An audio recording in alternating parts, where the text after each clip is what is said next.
terminologi dari hipotesis itu sendiri ya.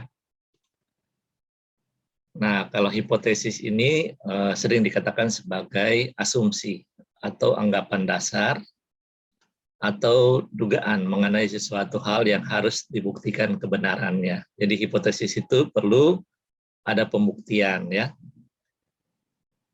Nah, di sini dikatakan bahwa hipotesis statistik itu adalah anggapan dasar atau asumsi atau dugaan mengenai parameter populasi, khususnya nilai-nilai parameter. Nah, yang lalu kan kita sudah pelajari tentang populasi dan sampel ya. Jadi ini merupakan kelanjutannya. Jadi bagaimana kita nanti mengukur parameter populasi ini ya. Nah, kemudian pengujian hipotesis ini adalah prosedur untuk menentukan apakah menerima atau menolak hipotesis yang dibuat. Jadi lewat pengujian hipotesis ini kita bisa ambil keputusan hipotesis itu diterima atau ditolak ya. Nah, ini contohnya misalnya 60 remaja di Kota Bitung melakukan hubungan pranikah. Nah, ini namanya hipotesis ya. Berarti kita harus uji kebenarannya. Nah, bagaimana caranya? Tentunya kita mengambilkan data-data, kita uji secara statistik. Kalau apakah statement ini benar atau tidak ya. Nah, yang contoh yang lainnya misalnya penghasilan masyarakat Kota Manado per bulan itu lebih dari 1 juta. Nah, benarkah demikian? Nah, ini juga kita harus ambil data-data dan kita uji kebenarannya ya. Contoh yang lain, misalnya 80% masyarakat menyatakan penurunan BBM tidak menurunkan sembako. Nah, seperti halnya yang tadi, tentunya kita harus uji ya. Kita ambil data-data yang ada hubungannya dengan katakanlah responden dari berapa masyarakat untuk melihat apakah menurut mereka itu BBM itu menurunkan sembako atau tidak ya. Nah, selanjutnya kalau kita bicara konsep uji hipotesis, itu kita mulai dari tentunya populasi ya, yang kita pelajari yang minggu kemarin ya. Jadi dari populasi ini kita ambil sampel ya. Nah, kalau populasi ini sering disebut hipotesis penelitian, sedangkan sampelnya itu hipotesis statistik yang lebih kecil ya. Kemudian itu statistik uji dan kita ambil keputusan. Nah, itulah jawaban dari hipotesis penelitian ya. Ini secara konsepnya ya. Jadi hipotesis penelitian itu sendiri kita lihat populasinya, kemudian kita ambil sampel. Nah, yang lalu kan kita sudah pelajari tentang keuntungan dan kelemahan kita menggunakan populasi maupun keuntungan dan kelemahannya kita menggunakan sampel ya. Nah, kalau Varselina kira-kira keuntungan menggunakan sampel apa? Varselina Mantiri apa kira-kira? Masih ingat yang minggu lalu? Mana Varselina? Ya. Varselina, mana Varselina?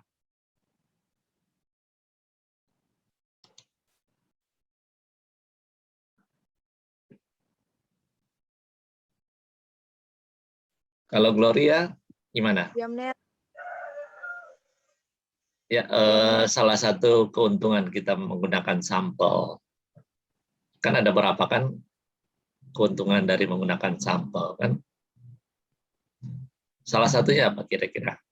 Masih ingat ada yang lalu? Lebih mudah untuk didata, Ner. Lebih mudah untuk didata ya. Kalau nikel, kira-kira apa? Apalagi? Efisien penggunaan sumber daya. Nah, lebih efisien ya. Karena kan kalau sampel kan tidak sebanyak populasi ya. Ya, jadi nanti kalian baca ulang ya yang materi yang lalu ya, karena ini ada hubungannya ya dengan materi hari ini ya. Kita lanjut ya.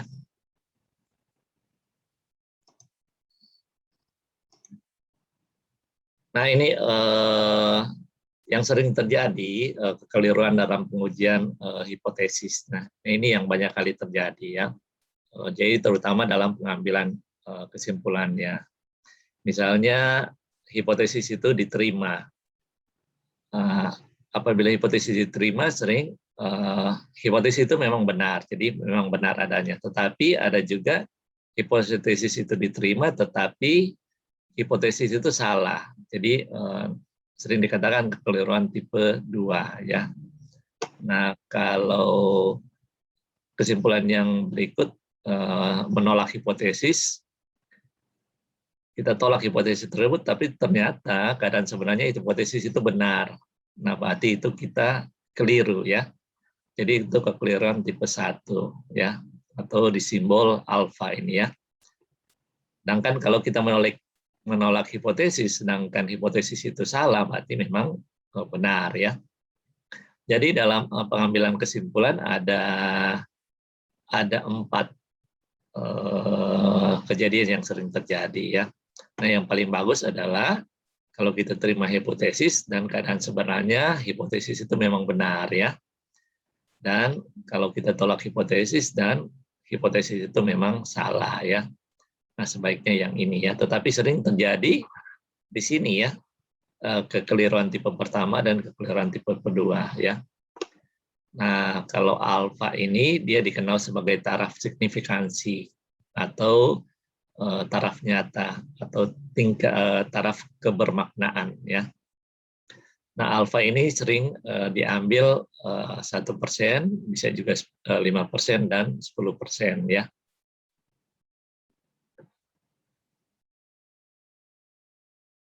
Nah, ini jenis-jenis hipotesis ya. Jadi hipotesis, kalau kita bicara hipotesis statistik itu ada 2 ya, hipotesis nol dan hipotesis alternatif. Nah, hipotesis nol itu sering simbolkan H0, sedangkan hipotesis alternatif itu disimbolkan H1 atau ada juga tulis HA ya. Nah, apa itu hipotesis nol? Hipotesis nol itu adalah hipotesis yang perumusannya mengandung pengertian sama atau tidak ada perbedaan ya. Jadi hipotesis, sekali lagi, hipotesis nol itu adalah hipotesis yang perumusannya mengandung pengertian sama atau tidak ada perbedaan ya.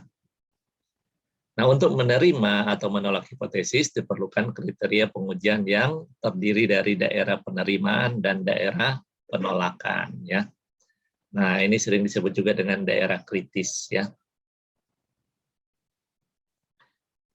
Nah, ini rumusan hipotesis ya. Jadi misalkan ini kita baca, misalnya kita baca theta ya, adalah parameter yang akan diuji dengan nilai yang dihipotesiskan adalah theta 0. Maka rumusan hipotesisnya dapat mengambil beberapa bentuk ya.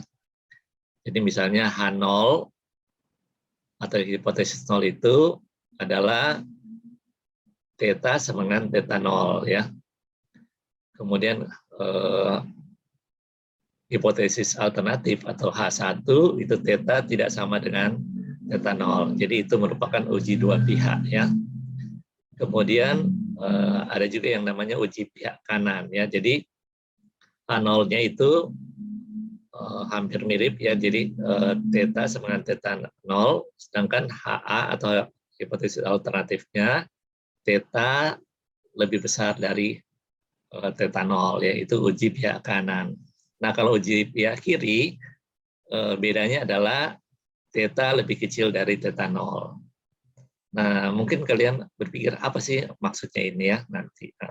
Nah, jadi ini ya. Jadi rumusan untuk menguji satu nilai parameter. Jadi ini hipotesis 0 adalah theta sama dengan theta 0. Kemudian kalau rumusan untuk menguji dua nilai parameter, theta sama dengan theta 2, dan rumusan untuk menguji lebih dari dua nilai parameter, theta Theta 1 sama dengan Theta 2 sama dengan Theta 3 dan seterusnya ya. Nah ini contohnya ya. Jadi misalnya ya lebih gampang ya ada contoh ya. Jadi diperkirakan bahwa rata-rata penghasilan masyarakat di Desa Tempang adalah 950.000 per bulan. Apakah dugaan ini bisa diterima? Nah, jadi kalau statement yang ini berarti H0 adalah 950.000 per bulan ya. Sedangkan kalau HA atau hipotesis alternatifnya itu penghasilan itu tidak sama dengan 950.000 ya. Jadi ini kan dugaan ya. Jadi sekali lagi diperkirakan bahwa rata-rata penghasilan masyarakat di Desa Tempang adalah 950.000 per bulan ya. Jadi ini diperkirakan ini. Jadi mu itu sama dengan 950. Nah, pertanyaannya apakah dugaan ini bisa diterima? Jadi kalau dugaan ini bisa diterima berarti mu itu sama dengan 950.000. Tapi kalau di luar 950 rata-rata penghasilan masyarakat tersebut, berarti dia masuk di hipotesis alternatif ya. Jadi mu tidak sama dengan 950.000 ya. Nah ini prosedur pengujian hipotesis ya. Nah pertama rumuskan hipotesis ya. Jadi kita pertama-tama dalam prosedurnya adalah rumuskan hipotesis, baik itu dua pihak atau satu pihak. Kemudian kita tentukan statistik uji. Jadi kita tentukan setnya, kita tentukan C kuadrat, kita tentukan T, uji T-nya, kita tentukan uji F, dan lain sebagainya. Kemudian kita hitung statistik uji ya. Berikutnya kita tentukan daerah kritis ya. Kita tetapkan tingkat signifikansi atau tingkat kebermaknaan yang diberi simbol dengan alfa. Yang tadi kan telah kita pelajari apakah itu alfa 1%, 5% atau 10%. Selanjutnya kita bandingkan statistik uji dengan daerah kritis. Dan yang terakhir tentunya kita membuat keputusan apakah H0 itu diterima atau ditolak ya. Nah ini uji dua pihak ya gambarannya. Jadi kalau kita gambar seperti ini, kalau hasil yang kita dapatkan itu di daerah yang diarsir di sini, berarti hipotesisnya 0 itu ditolak ya. Tetapi kalau ada di daerah sini di putih ini, berarti H0-nya diterima ya. Sedangkan kalau uji pihak kanan itu yang di sebelah kanan ini ya. Jadi kalau dia nilainya kita peroleh di sini ya, berarti daerah H0 itu ditolak. Sedangkan kalau ini daerah H0 diterima. Nah kalau uji pihak kanan berarti sebelah kirinya yang data yang ditolak ya. Kalau sebelah kanan itu berarti diterima H0-nya ya. Nah ini uji satu rata-rata populasi berdistribusi normal ya. Jadi misalnya hipotesis mu sama dengan mu 0 ya. Dia kontra dengan H1 atau H relatif mu sama dengan tidak sama dengan mu 0 ya. Kemudian kalau ini hipotesis alternatif bisa juga mu lebih besar dari mu 0 dan hipotesis alternatif yang lain mu lebih kecil dari mu 0 ya. Nah, untuk melakukan statistik uji ini ada rumusnya ya. Rumusnya itu set sama dengan X bar atau X rata-rata dikurang mu 0 dibahagi dengan ini ya. Simpangan baku ya. Dibahagi dengan akar N. Nah, selanjutnya kalau T itu adalah X bar dikurang dengan mu 0 dibahagi dengan S per akar dari N. Nah, ini simpangan baku populasi yang tidak diketahui. Ya, kalau ini simpangan baku populasi yang diketahui. Jadi ini yang rumus ini yang harus kita hafal ya. Nah ini supaya tidak bingung, ini ada contohnya ya. Jadi misalnya sebuah pabrik baterai mobil menyatakan bahwa rata-rata daya pakai produknya itu adalah 7 tahun ya. Jadi dengan simpangan baku 0,5 ya, 0,5 tahun. Dari inspeksi terhadap 40 buah sampel baterai diperoleh bahwa rata-rata daya pakai itu ternyata adalah 6,2 tahun. Nah, pertanyaannya apakah pendapat pabrik tersebut bisa Anda terima? Jadi itu ya. Nah, dari statement ini kan kita bisa hitung ya. Misalnya hipotesisnya itu daya pakai baterai itu 7 tahun ya. Sedangkan kalau daya pakainya tidak sama dengan 7 tahun, apakah itu lebih dari 7 tahun atau lebih besar dari 7 tahun, berarti masuk di kategori hipotesis alternatif. Jadi mu tidak sama dengan 7 ya. Nah, ini kita dari apa di atas ini kita uji ya, uji dua pihak ya. Jadi seperti yang telah dikatakan tadi, pertama kita tentukan statistik ujinya ya. Jadi kita cari nilai setnya ya. Nah, nilai setnya jadi X bar dikurang mu per alfa ini per akar dari N ya. Jadi ini ya, X bar ini berarti rata-rata pemakaian dari baterai itu ya, 6,2 tahun ya. Sedangkan yang diperkirakan sebelumnya, rata-rata daya pakai dari baterai itu 7 tahun. Jadi ini ya, mu 0 itu berarti 7 ya. Kemudian simpangan bakunya ya. Simpangan bakunya itu 0,5, ini kan 0,5 dibagi dengan akar dari 40, akar dari N ya. Nah, N itu kan adalah 40 buah baterai ya, atau sampel ya. Nah, kita tinggal masukkan dalam rumus ini ya. Jadi min 0,8 dibagi 0,5 per 6,32 ya. Jadi hasilnya adalah min 10,11 ya. Jadi sekali lagi, jadi ini kalau ada contohnya itu, jadi mu itu hipotesis ya, hipotesisnya 7 tahun pemakaian baterai ya. Sedangkan hipotesis itu diterima apabila kita dapatkan 7 tahun ya ini. Tapi kalau hipotesis alternatif itu tidak sama dengan 7 tahun ya. Nah, itu baru kita uji dua pihak ya. Nah, langkahnya pertama kita uji, kita cari nilai setnya. Selanjutnya, nah ini. Nah, setelah kita dapatkan nilai setnya ya, kita jadi yang tadi kan nilainya itu, nilai setnya kan min 10,11 kan. Nah, berarti kita lihat di gambarnya ada di mana sih itu min 10,11. Oh, dia ada di sebelah kiri di sini ya. Nah jadi nilai set ini terletak di daerah kritis, berarti H0-nya ditolak ya, karena dia ada di arsiran sini ya. Nah, berarti karena set ini terletak di daerah kritis, maka dia bisa menolak H0. Jadi artinya hipotesis 0 itu ditolak.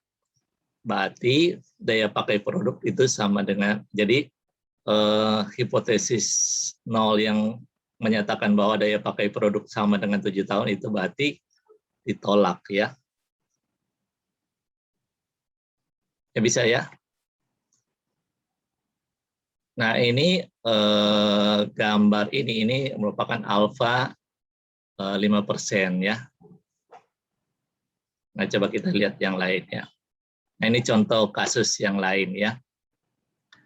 Jadi ini misalnya pabrik bola lampu ABC, dia menyatakan bahwa produknya itu mempunyai daya pakai lebih dari 2 tahun. Nah, dia menyatakan lebih dari 2 tahun. Kalau tadi kan sama dengan 7 tahun, tapi kalau ini lebih ya. Nah, hasil pengujian yang dilakukan oleh Yayasan Lembaga Konsumen terhadap 10 lampu, jadi diambil 10 lampu untuk diuji. Rata-rata daya tahan bola lampu tersebut adalah 2,2 tahun. Dengan simpangan baku 0,4 tahun. Nah, dari hasil ini, apakah pernyataan tersebut dapat diterima dengan taraf signifikan 5%? Nah, kita seperti yang soal pertama ya, kita tentukan dulu H0 itu, jadi mu sama dengan 2, kemudian HA atau H1 itu mu lebih besar dari 2 ya, karena di sini dikatakan produknya, nah ini ya, dia mendapatkan rata-rata 2,2 tahun ya, jadi lebih besar dari 2 ya.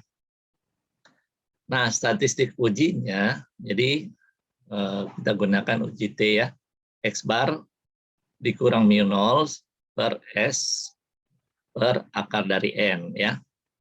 Nah, jadi ini ya, 2,2 tahun ini dikurang 2 tahun dibagi dengan simpangannya ya, simpangan baku ya, 0,4 dibagi dengan akar dari N ya, akar dari 10 ya, 10 lampu kan yang diuji. Hasilnya adalah 1,581 ya.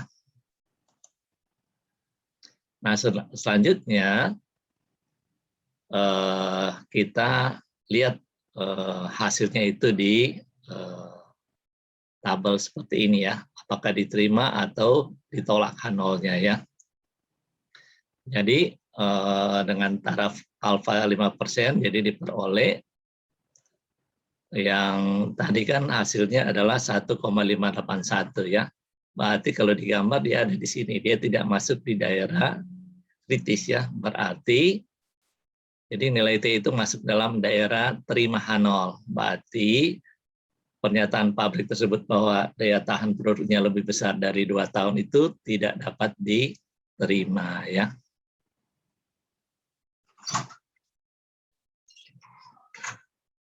Nah, ini uji satu proporsi ya, atau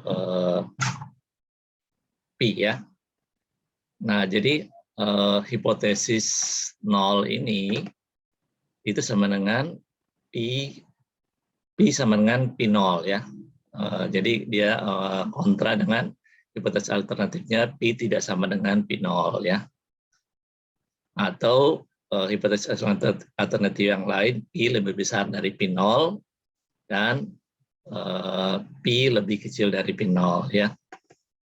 Nah, statistik ujinya ini kita gunakan rumus yang ini ya. Jadi Z itu sama dengan X per N kurang pi0 per akar dari si 1 kurang pi0 per N ya. Jadi ini kriteria terima atau tolak hipotesis ya. Jadi ini kita lihat di tabel Z ya. Nah, ini contoh kasus ya. Jadi kasusnya misalnya pabrik gelas Kino mengklaim bahwa paling sedikit 95% gelas yang diproduksinya berkualitas baik. Nah, sebuah penelitian dari 200 sampel gelas memperlihatkan adanya gelas yang cacat sebanyak 18 buah. Nah, pertanyaannya, apakah Anda menerima pernyataan pabrik tersebut dengan uji dengan taraf signifikansi 5%. Nah, seperti yang soal-soal sebelumnya, kita tentukan dulu H0 ya. H0-nya berarti Pi sama dengan 0,95 ya, karena ini 95% ya. Kemudian H1 atau H alternatif ini Pi lebih besar dari 0,95 ya. Jadi paling sedikit ya, paling sedikit 95% berarti lebih besar dari 0,95 ya. Nah, statistik ujinya, jadi Z sama dengan X per N kurang pi0 per akar dari pi0 1 kurang pi0 per N ya. Jadi kita tinggal masukkan di rumus yang ini ya. Nah, di sini dalam rumus ini ya. Jadi kita cari X-nya ya. Nah, jadi di sini dikatakan dari contohnya itu dikatakan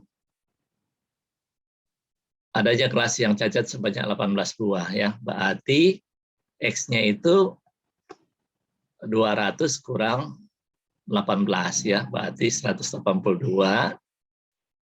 Berarti yang 180 ini yang tidak cacat ya.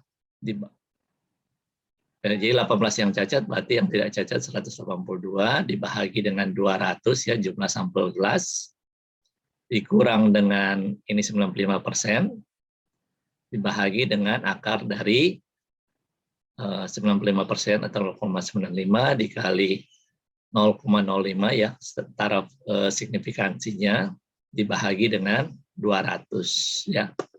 Nah, hasilnya adalah min 2,597 ya. Nah, itu nilai Z-nya.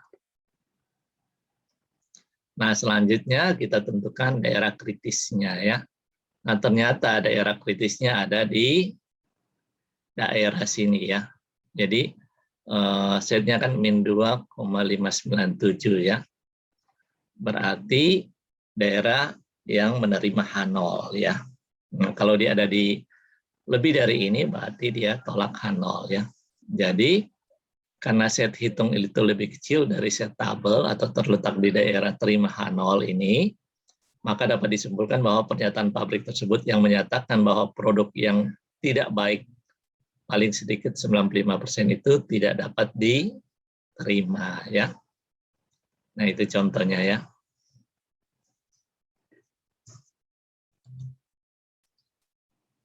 Nah, sekarang kita masuk dalam uji dua rata-rata, populasi independen dan berdistribusi normal.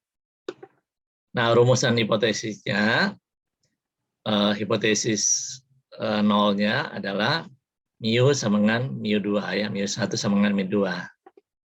Nah, hipotesis alternatifnya itu pertama mu1 tidak sama dengan mu2.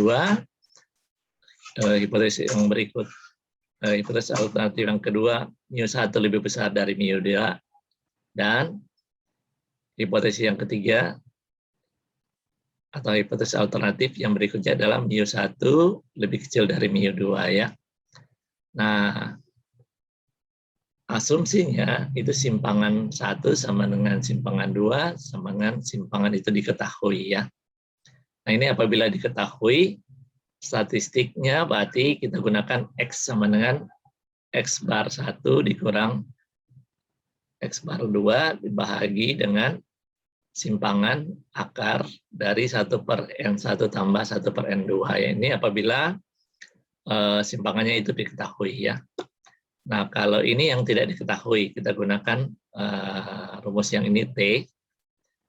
Jadi T sama dengan X bar kurang X bar 1 kurang X bar 2 dibahagi dengan S ya, atau simpangan akar dari 1 per N1 tambah 1 per N2 ya. Nah, ini S ini diperoleh dari ini ya, S pangkat 2 ini sama dengan N1 kurang 1 dikali S1 pangkat 2 tambah N2 kurang 1 kali S2 kuadrat ya. Dibahagi dengan N1 tambah N2 kurang 2. Sedangkan tingkat itu diferensiasinya itu N1 tambah N2 dikurang dengan 2 ya. DF ini bisa juga disebut degree of free ya, atau derajat bebas ya. Nah, ini apabila asumsi yang ketiga ya, jika simpangan 1 tidak sama dengan simpangan 2 sama dengan simpangan dan tidak diketahui.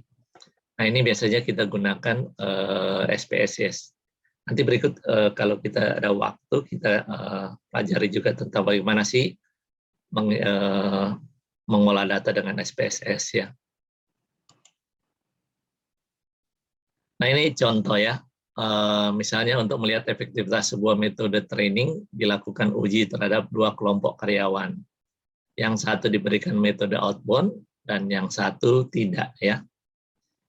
Nah, Franklin, apa itu outbound? Franklin, Benar. tahu apa itu outbound? Ya, ada yang tahu?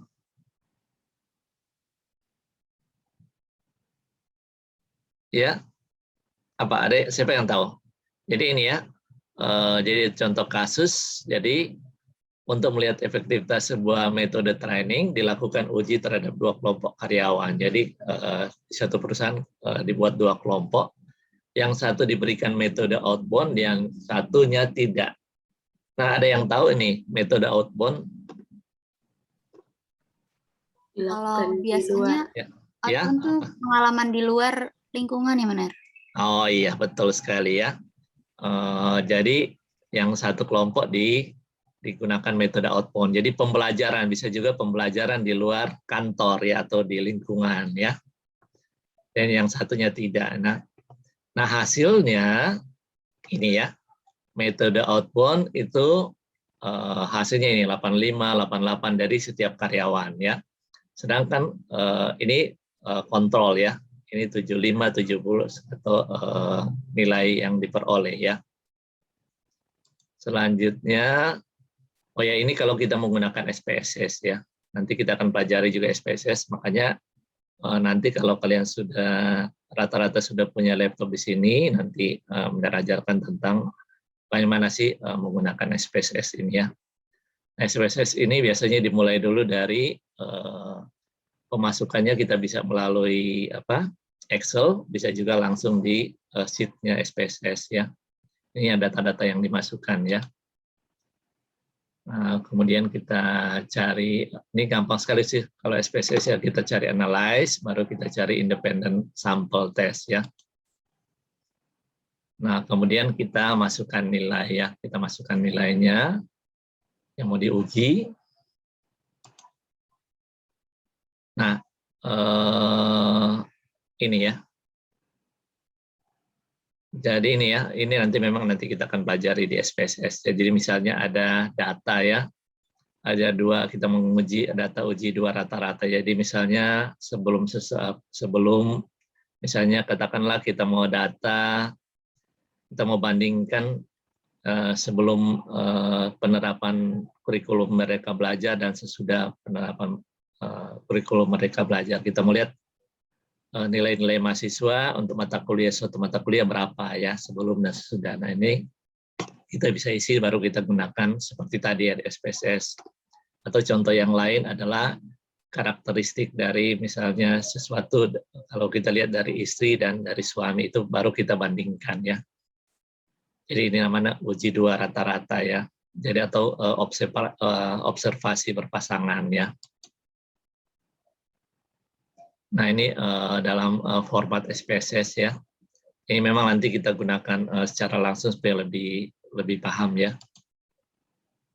Ini seperti tadi ya, kalau di SPSS itu ada analyze, kita cari pair sampel atau sampel berpasangan, kita uji ya. Nah, kita masukkan datanya sebelum dan sesudah, dan kita bisa dapatkan hasilnya ya. Nah selanjutnya ini ada yang namanya uji 2 proporsi ya. Nah, hampir mirip dengan tadi. Ini V ini V1 sama dengan V2, dan sedangkan hipotesis alternatifnya bisa sama dengan, bisa lebih besar, dan bisa lebih kecil dari ya. Nah, statistik ujinya ini ya, Z sama dengan X1 per N1 kurang dengan X2 per N2 ya, dibagi dengan akar dari PQ dikalikan dengan 1 per N1 tambah 1 per N2 ya. Jadi untuk cari P seperti ini biasanya kalau kita bicara probabilitas ya. Nah, probabilitas misalnya kan, probabilitas itu misalnya hari ini kemungkinan akan hujan 80% ya, berarti kalau probabilitas 80% berarti probabilitas tidak terjadi hujan itu adalah 100% kurang 80% itu sama dengan 20 ya, atau 100% itu bisa ditulis juga dengan 1, berarti 1 kurang 1 kurang 0,8 sama dengan 0,2 ya. Nah ini uji dua proporsi. Jadi kriteria diterima atau ditolaknya kita bisa lihat seperti di contoh soal yang lain ya, di tabel setnya ya. Nah ini contoh kasus yang lain ya. Jadi dua kelompok uji yang disebut X dan Y masing-masing terdiri dari 100 orang. Diketahui menderita penyakit tetelo. Ada yang tahu apa itu penyakit tetelo? Ya. Laurencia, pernah tahu apa itu penyakit tetelo? Ya, ada yang Cuma tahu? pernah dengar menyerang-menyerang gitu, Ner. Oh, itu ya. Agresif ya. Jadi, oke ya. Jadi, kita lanjut ya. Jadi, masing-masing terdiri dari 100 orang diketahui menderita penyakit tetelo ya. Nah, sebuah perusahaan farmasi berhasil menemukan sebuah serum yang diberi nama Meteor Garden untuk menyembuhkan penyakit tersebut. Untuk menguji efektivitas serum ini, serum tersebut diberikan kepada kelompok X, sedangkan kelompok Y tidak diberikan atau dianggap sebagai kontrol ya. Jadi satu diberikan serum, jadi kelompok X diberikan serum dan kelompok Y tidak diberikan serum ya, dianggap sebagai kelompok kontrol. Nah, setelah beberapa waktu, yang sembuh dari kelompok X itu adalah 75 orang dan yang dari kelompok Y sebanyak 65 orang. Dari hasil ini, periksalah apakah pemberian serum tersebut efektif atau tidak ya. Nah, kita menggunakan taraf signifikansi 1% dan 5% ya.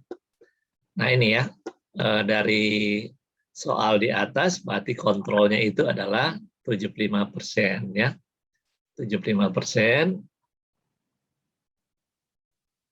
atau P sama dengan 75%, sedangkan hasil dari percobaan itu P sama dengan 65% ya. Sorry, setelah beberapa waktu yang sembuh dari kelompok X adalah, kelompok X ini adalah kelompok yang diberi vaksin, toh?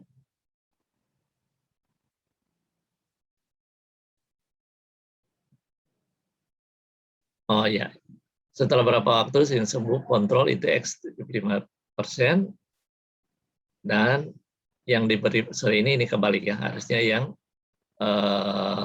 yang kontrol itu yang tidak diberi apa-apa itu 65 orang, berarti 65%, dan yang diberikan serum itu yang sembuh itu 75 orang ya, berarti 75%, berarti ini terbalik ya. Nah, selanjutnya kita lihat hipotesisnya ya. Hipotesisnya kan V itu sama dengan V2 itu hipotesis alternatif, hipotesis 0, sedangkan hipotesis alternatifnya P itu tidak sama dengan V2 ya. Nah, berarti kita tinggal masukkan dalam rumusnya, kita cari dulu nilai P. Nilai P-nya diperoleh 0,7 ya. Nah, kemudian nah kalau nilai P ini sudah diketahui berarti sudah bisa tahu kan nilai Q-nya adalah 1 kurang P ya, berarti Q-nya ini adalah 0,3 ya. Berarti kita tinggal masukkan dalam rumus. Nah, ini nilai P-nya 0,7, nilai Q-nya 0,3 ya. Kemudian kita kali dengan 1/100 ditambah 1/100 ya, karena asumsinya yang diuji adalah 100 orang ya. Nah, hasilnya adalah 1,54. Nah, hasil set ini seperti yang tadi juga kita lihat di tabel distribusi frekuensi ini ya, tabel ini ya, distribusi ini ya, distribusi set ya. Nah, ternyata 1,54 ini ada di area yang tidak diarsir ya. Berarti kesimpulannya adalah H0 itu diterima dan tidak ada perbedaan antara yang diberi serum dan yang tidak diberi serum. Berarti pemberian serum itu tidak efektif ya, karena orang yang diberikan serum dan yang tidak diberikan serum hasilnya adalah sama ya. Oh ya, sampai sini ada yang mau ditanyakan? Ada yang mau ditanyakan?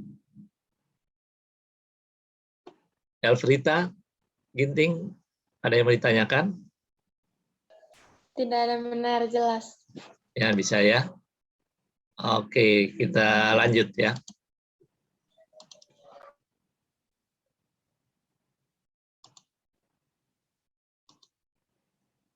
Nah, ini beberapa uji yang lain ya.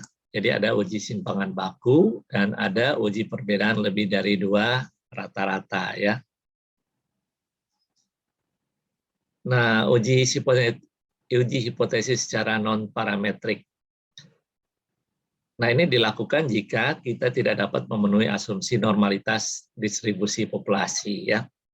Jadi dalam pengujian hipotesis itu tentu kita harus lihat data itu terdistribusi normal ya. Makanya ada asumsi normalitas distribusi populasi. Nah, apabila asumsi ini tidak bisa terpenuhi, maka digunakan uji hipotesis secara non parametrik ya.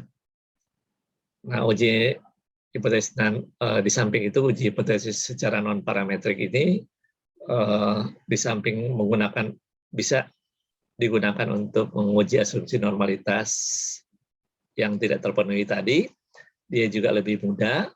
Kemudian umumnya digunakan untuk data yang bersifat kualitatif dan ukuran sampelnya itu sangat fleksibel, bahkan untuk ukuran yang cukup kecil ya.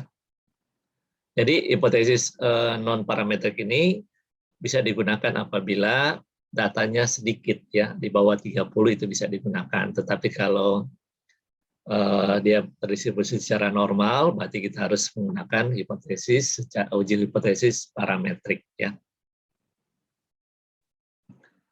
Nah, ini ada beberapa uji penting, nanti mungkin kita akan pelajari di materi-materi berikut. Nah, lebih bagus juga kalau kita sudah install SPSS, kita bisa langsung uji tentang uji Mann-Whitney, jadi pengganti uji T-sampel independen, kemudian ada pengganti uji T-sampel berpasangan, kita gunakan uji Wilcoxon, dan uji lebih dari 2 rata-rata ya, atau uji Kruskal-Wallis ya.